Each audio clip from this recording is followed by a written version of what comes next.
Est-ce que vous avez déjà acheté une action peu de temps après en avoir entendu parler sur les réseaux sociaux? Si c'est le cas, il est possible que vous ayez été victime du syndrome FOMO, Fear of Missing Out en anglais, qui veut dire la peur de manquer une opportunité. Et que sans même que vous en soyez tellement conscient, c'est quelque chose qui est venu nuire à vos performances d'investisseur long terme.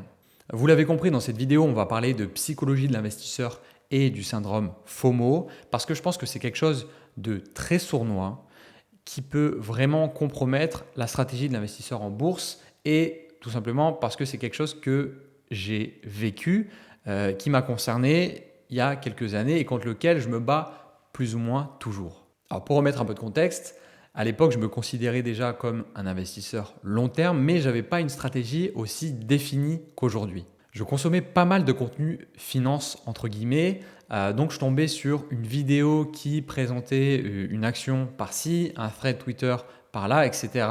Et qu'est-ce qui se passait? Il y a certaines actions d'entreprise que je trouvais très intéressantes tout simplement par pure curiosité. Elles opéraient dans un secteur qui était très prometteur avec de grosses perspectives. J'étais séduit par tous les arguments qui étaient avancés et même j'en avais moi-même des personnels parce que j'extrapolais certaines choses.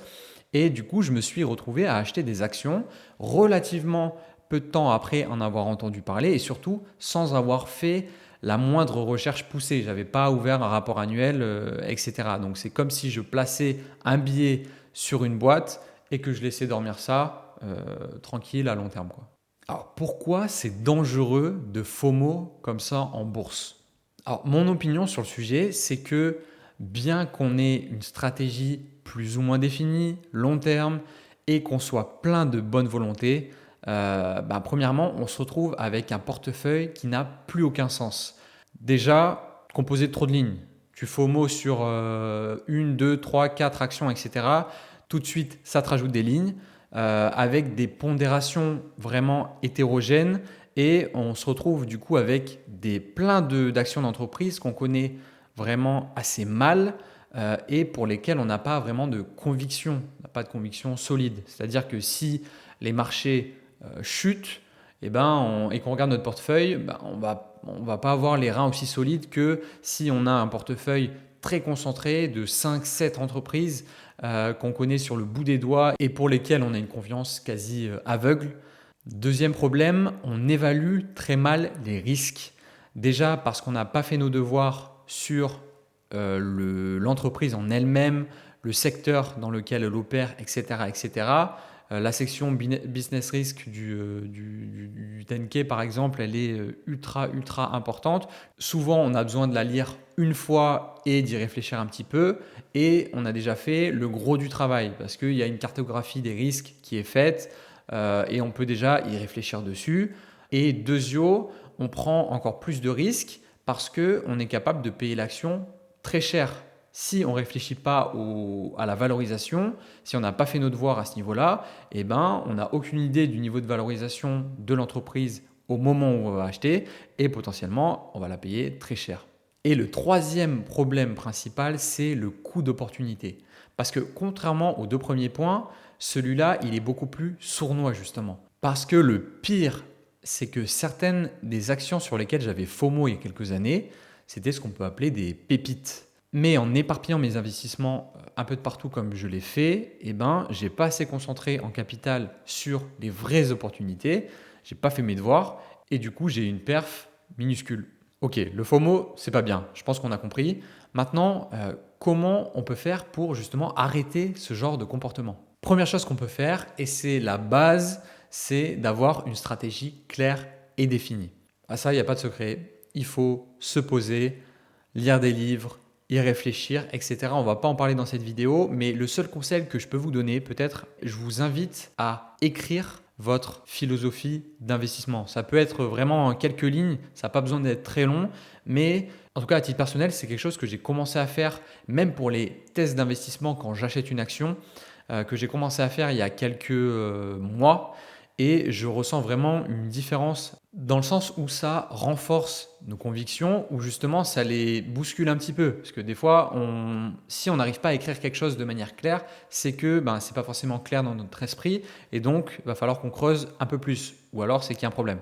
Le deuxième grand volet, je pense, qui peut aider, c'est se fixer des règles et s'y tenir. Alors ça peut être des règles simples du style s'interdire d'acheter une action après avoir regardé un contenu finance, attendre au moins 24 heures avant de prendre une décision d'investissement, car c'est souvent l'urgence qui nous pousse à faire des bêtises, et éviter de regarder trop souvent son portefeuille. Je pense qu'un suivi mensuel, c'est largement suffisant. Sur ce volet-là, il y a un modèle mental de Warren Buffett que j'aime beaucoup et qui est très utile, je pense, pour tout investisseur long terme. C'est celui de s'imaginer avec une carte avec 20 cases dessinées dessus. Et ces 20 cases, elles représentent l'ensemble des investissements qu'on peut faire pendant le restant de nos jours. Et Oncle Warren, il nous dit que si on applique cette règle-là, on va être forcé à faire beaucoup plus attention à ce qu'on fait, à chaque fois qu'on veut faire un investissement, à creuser davantage pour identifier chacune des variables et en laisser le moins possible au hasard. Et ça aura pour effet du coup de concentrer beaucoup plus notre portefeuille. Et le troisième point sur lequel on peut s'améliorer, je pense que c'est notre manière de consommer du contenu finance. Aujourd'hui, si c'est aussi difficile de ne pas avoir le syndrome du shiny object, du FOMO, sur la dernière action à la mode, le dernier secteur, etc., c'est à cause de l'abondance de contenu / information qu'on a sur les réseaux et sur Internet de manière générale. À ce niveau-là, il faut être très discipliné. Je pense que le maître mot, c'est consommer moins et mieux. Donc d'une part, ça va être limiter ce qu'on consomme sur les réseaux en contenu finance. Donc ça peut être YouTube, X, etc., ce que vous voulez. Et ça va nous laisser le temps pour aller faire nos propres recherches, pour capitaliser vraiment sur notre stratégie. Ça va aussi nous enlever une pression mentale parce que sans qu'on s'en rende compte, quand on suit des influenceurs, investisseurs, finance, etc., qui affichent leurs gains à longueur de journée, ça rentre dans notre tête. Et perso, ça me fait penser à des fois où des investisseurs que je pouvais suivre avaient trouvé une action qui était vraiment solide, prometteuse et dont le cours avait fortement augmenté. Du coup, ils affichaient leur perf. Et moi, j'essayais de trouver les qualités de cette action, souvent dans le même secteur, pour trouver entre guillemets la prochaine qui allait exploser.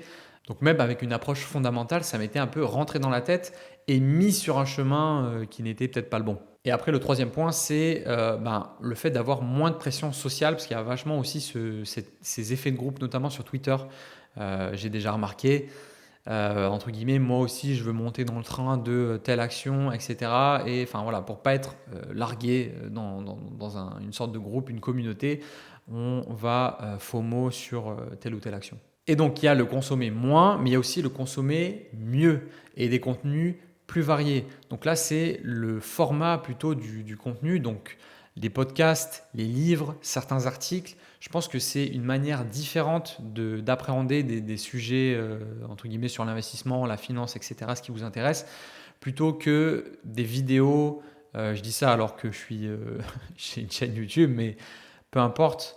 En vrai, je pense que c'est toujours intéressant vraiment de varier les contenus pour s'ouvrir l'esprit et arrêter d'être dans l'instantané complètement. Il faut se tenir au courant, je pense, de comment évoluent les choses, etc. Mais avec un certain recul. Et ça, on l'a en consommant notamment des contenus un petit peu evergreen. Je pense notamment à des livres ou même certains podcasts qui sont vraiment très bons. Et si vraiment avec tous ces conseils, vous n'y arrivez pas, c'est peut-être que vous avez une psychologie qui n'est pas forcément compatible avec une stratégie long terme de stock picker.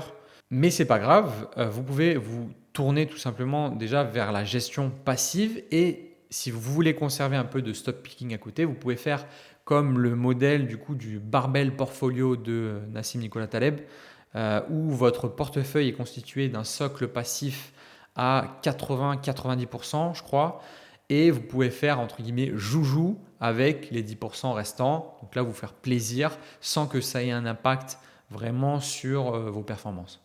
Voilà, si vous aussi vous avez déjà FOMO sur des actions, n'hésitez pas à me le dire en commentaire, ça m'intéresse. Et si cette vidéo vous a plu, n'hésitez pas comme d'habitude à mettre un like, à vous abonner, ça ne coûte pas grand-chose et ça m'aide beaucoup. Et si vous voulez vous plonger dans les finances d'ASML sans risque de FOMO, je vous invite à aller regarder l'analyse que j'ai faite dans cette vidéo. On se retrouve de l'autre côté. Prenez soin de vous. Ciao.